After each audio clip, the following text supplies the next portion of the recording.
So hello viewers and welcome back to another video on networking. So in today's video we are going to have a look at the packet formats that are important for us to understand the DHCP protocol. So without wasting much time, let's get started.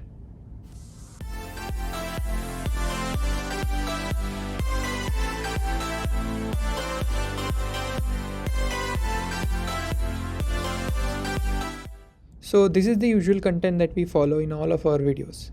So last we have made a playlist on ARP protocol. If you are not aware and if you are interested to watch those videos on ARP protocol, so we have a I button blinking over here with the link of the playlist, or you can check the description box.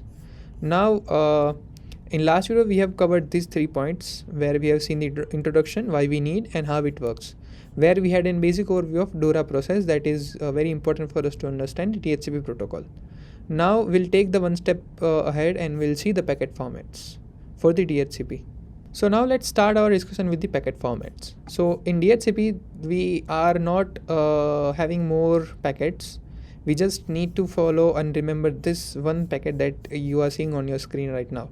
So this is the one and only packet that packet format that we will need to understand the entire DHCP protocol series, right? So this is the packet format for the DHCP protocol.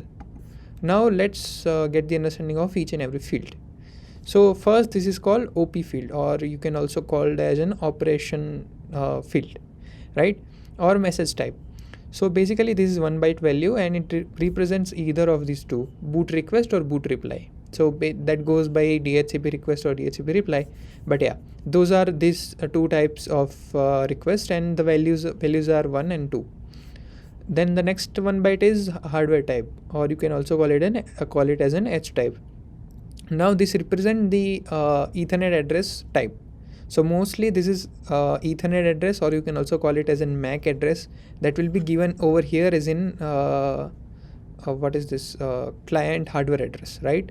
So mostly it is Ethernet address, and that's why the value is 1. Now hardware length. So as we are giving the hardware type as an Ethernet address or MAC address, the length of MAC address is 6 bytes. That's why this hardware length, the field length is 1 byte. So this will represent 6. So indicates that the CH address value is 6 byte over here. Now hops. So hops represent the number of DHCP relay agents that have relayed the DHCP message. So DHCP client set this to 0, but as soon as the first DHCP relay got into the way, or when the packet will go to the first DHCP relay, this value will be incremented to 1, and subsequently when there will be next DHCP relay, the hop value will be incremented by 1 every time. So this is the importance of hops value, and that usually important for retransmitting the packet back to the client while offer or acknowledgement packets. Now XID. So this is called transaction ID. So it is 4 bytes value, and it is a random number generated by the client, so that this value will be exchanged by client and server to actually exchange the request and responses. So that's the importance of this transaction ID. So because we don't have any IP addresses or MAC addresses pair that are unique, so that's why this transaction ID plays very important role. Now this is called seconds. So this is 2 byte value, and it represents the seconds elapsed since the client obtained or renewed the IP address. So this is important when we renew our IP addresses. When we see the simulation, it will be more clear because there will be some lease time that will be given in the options field, and before that lease is about to expire. So let's say we have acquired an IP address for 30 seconds. After when the 30 seconds are about to be completed, the client will again request for the same IP address, or you can also call it as in renew. So this will have some values over here, so that you can have an idea that the client is making a renew request. Now this is called flag. This is 2 byte value, same as seconds, but this is a special reserved fields that is flag field in the DHCP. Now there will be some importance for this field we will see in upcoming slides. Now CI address, which is also called as an client IP address, only be used when the client is in bound, renew or rebinding state and can respond to RP request. So this will mostly be zeros, all zeros in entire DORA process until and unless the client is making a renew request. So this we will see in better in simulation, but yeah, just keep an eye on this field. Now this is called yiaddr, or you can also call it as in your IP address. So this represents the IP address that server assigns to the client. So while sending in offer packet, or you can say acknowledgement, this field will be having an IP address that is being given to the DHCP client. So this is that importance of this field.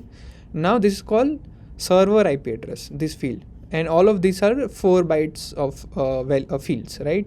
So server IP address. Now this IP address represents the IP address of the DHCP server to be used in the next phase of DHCP process, right?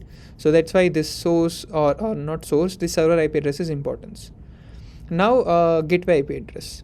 So if DHCP server and client are located in a different subnet, so the first DHCP relay that will come into the picture, so that DHCP relay agent will put its own IP address over here. Now you note that this packet can go through multiple DHCP relay agents, but the first one, that is the only DHCP relay agent that will put its own gateway IP address over here. Now here are some of the facts. So DHCP server will use this IP address to allocate an IP address in the designated segment.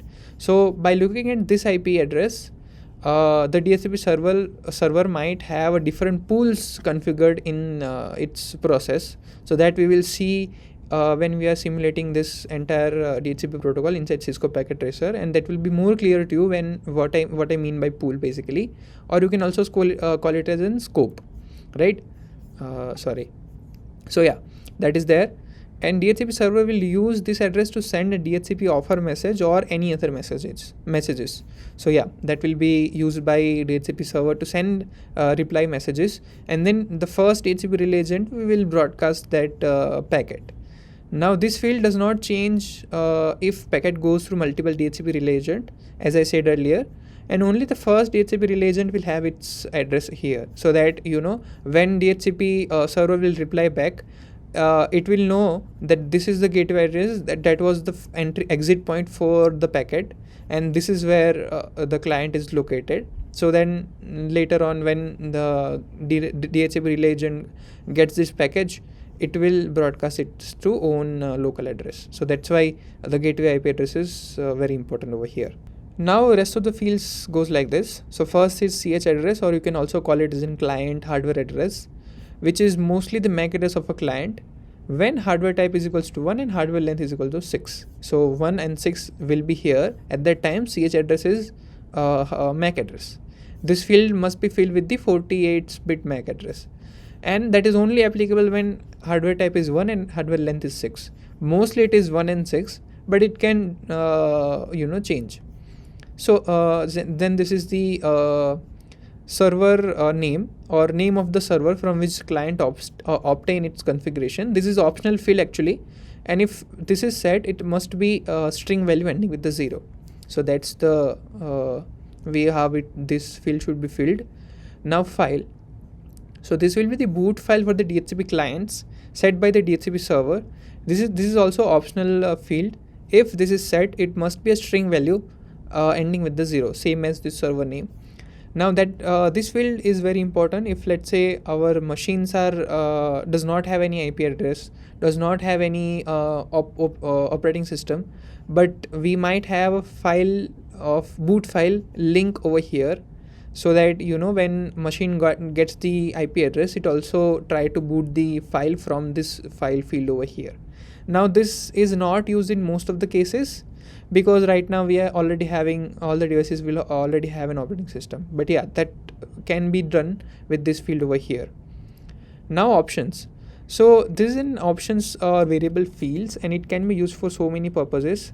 So the field value can be 0 to 255. So the options value can range from 0 to 255, and there are so many options. You can search it on internet, but I can give you an most used or most useful options over here. So 1 is for a subnet mask, 3 is for default gateway. So this default gateway and this default gateway are different. So this default gateway is the default gateway IP address of the DHCP client.